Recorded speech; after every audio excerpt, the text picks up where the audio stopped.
Today I'm making a wide body kit out of Putty.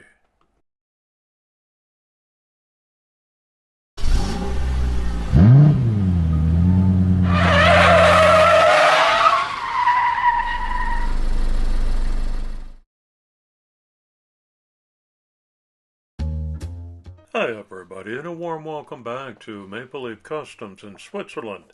I'm Andrew. On the bench today is a 1:24 scale Mercedes AMG GT-R made by Welly.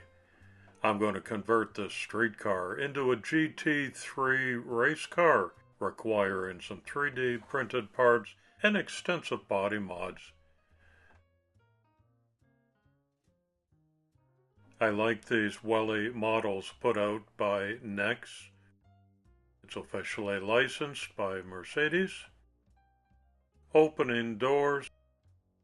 Nice detail on the grille. Headlights and tail lights. Door card inserts.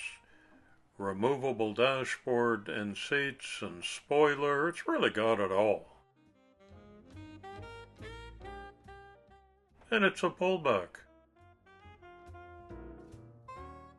One of the obvious advantages of working on a larger scale model like this is that it's a much bigger canvas. It's a little easier on the eyes, but instead of consisting of 4 or 5 basic parts, like Hot Wheels or Matchbox diecast, this has got upwards of a couple of dozen, and so it takes quite a bit longer to disassemble.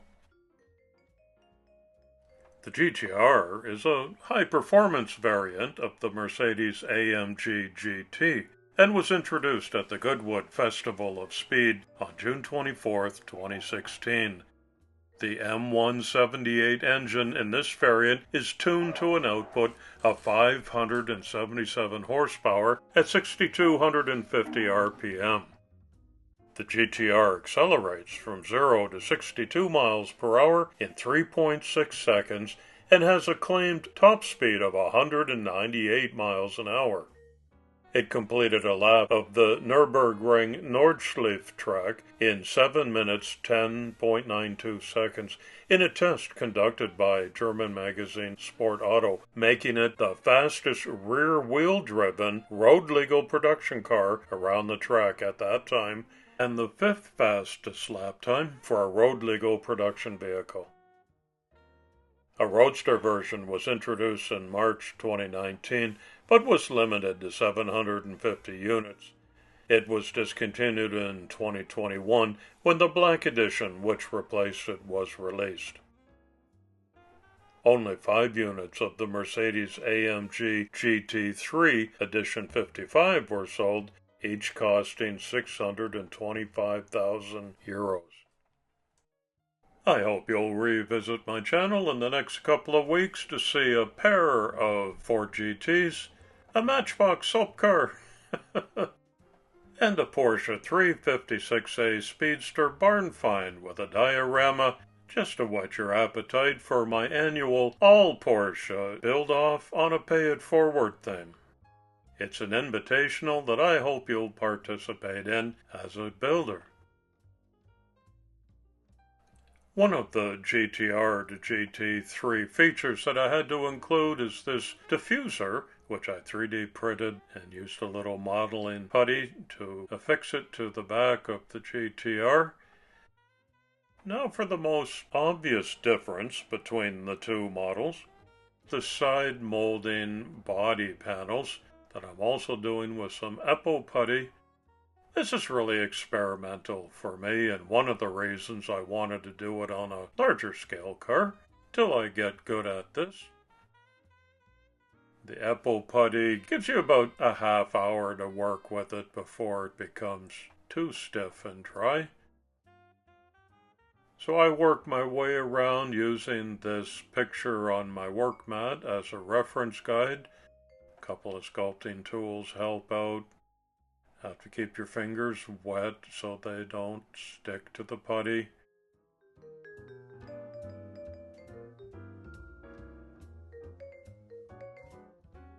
There I'm plugging up the original GT-R spoiler holes 'cause I'll have to make a new one that will sit a little bit differently back there.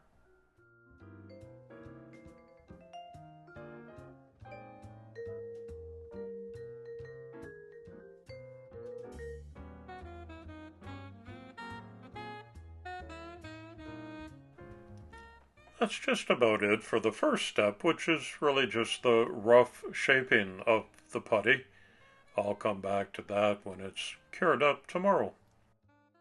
Today's community shout-out goes to the YouTube channel Megatan Diecast.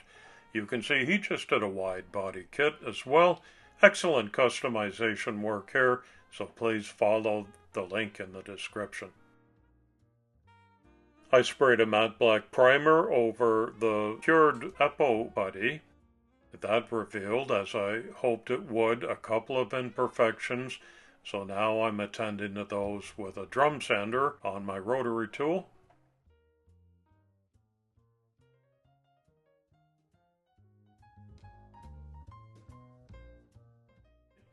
And then some fine sandpaper sanding.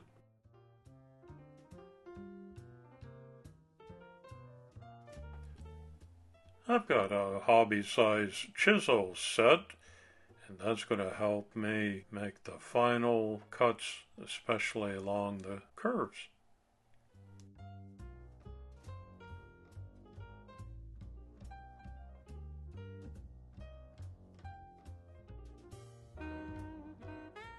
Looks pretty rough now, but that's all part of the process.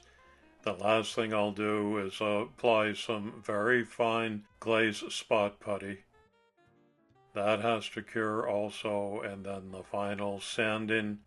I'll prime all of that again. And now to the top coat. This is Vallejo acrylic black. You don't see a big difference in the video. And a clear coat is applied. It's going to give me the really nice gloss finish that I'm looking for.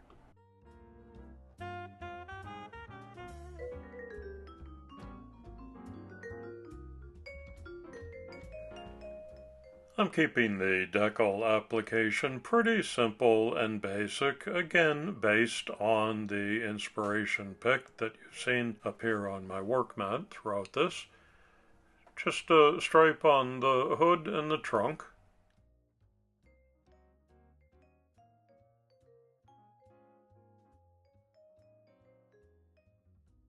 This is the 3D printed spoiler with AMG insignia loud and clear on it.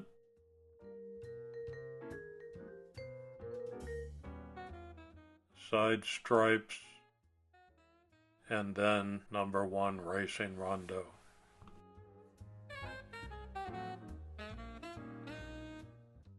The observant eye will also detect that the GT-3 model has distinctive side exhausts, so for that I use some ferrules that you can get at the hardware store, cut them to length.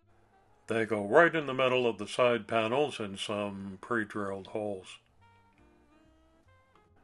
I also want to highlight these all black wheels just by going carefully around the rims with a white gel marker.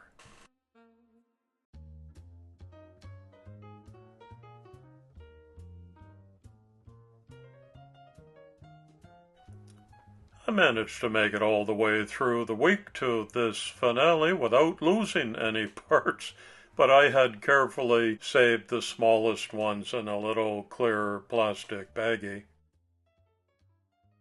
With a little bit of super glue, they all go back into place in no particular order.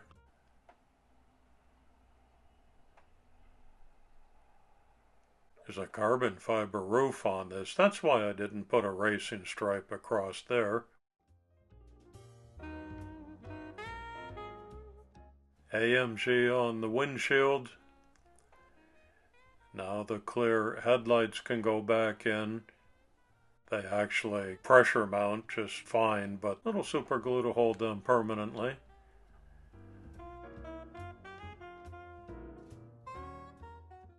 As with the taillights. because I went with a mostly all black motif here. I didn't touch the dashboard, the interior, or the seats. Consider everything to be black leather finished in there.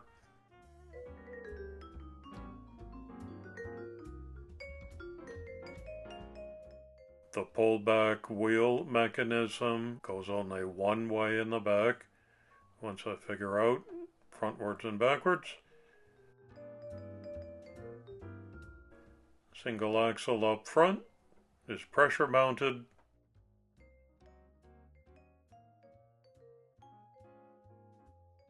Couple of screws and abracadabra, just about finished.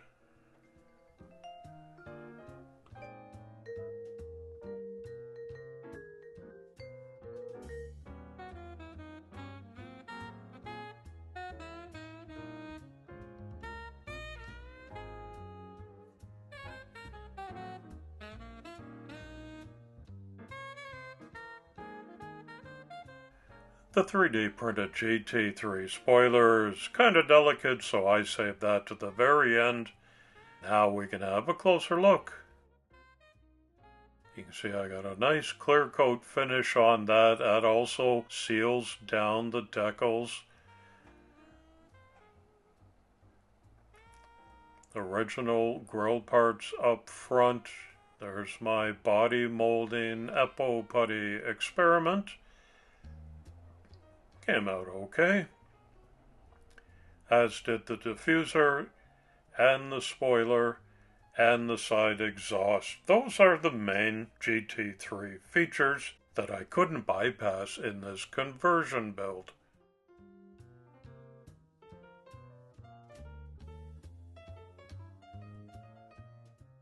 Here it is out of the box in a plain cream color with black highlights. And now the GT-R is a GT3 conversion. I had to putty over the original opening doors, so they're static now. But I think it looks pretty sharp.